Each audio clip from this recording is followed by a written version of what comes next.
দীঘার জগন্নাথ মন্দির উপলক্ষে মহাপ্রসাদ বিতরণ শুরু উলুবেড়িয়া ১ নম্বর ব্লকে। উলুবেড়িয়া ২৩শে জুন ২০২৫।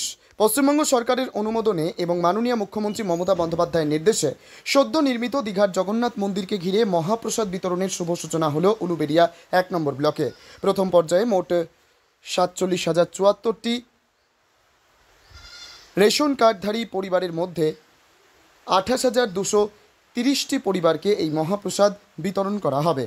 আজ থেকে শুরু হওয়া এই মহাপ্রসাদ বিতরণ কর্মসূচির আনুষ্ঠানিক সূচনা হয় উলুবেড়িয়া ১ নম্বর মহাসংঘের তত্ত্বাবধানে। প্রতিটি গ্রাম পঞ্চায়েত এলাকায় রেশন ডিলারদের মাধ্যমে এই বিতরণ কার্যক্রম পরিচালিত হচ্ছে। জাতি ধর্ম বর্ণ নির্বিশেষে সকল উপভোক্তাকে এই প্রসাদ প্রদান করা হচ্ছে। অনুষ্ঠানে উপস্থিত ছিলেন ব্লক উন্নয়ন আধিকারিক এইচ.এম. রিয়াজুল হক, পঞ্চায়েত সমিতির সভাপতি শ্রী অতীন্দ্র শেখর প্রামাণিক, কৃষি কর্মাধ্যক্ষ Shri Murad Ali, circle inspector of food and supply Shri Pradip Pahari এবং অন্যান্য প্রশাসনিক আধিকারিকবৃন্দ। এ বিষয়ে কি বলেছেন শুনব।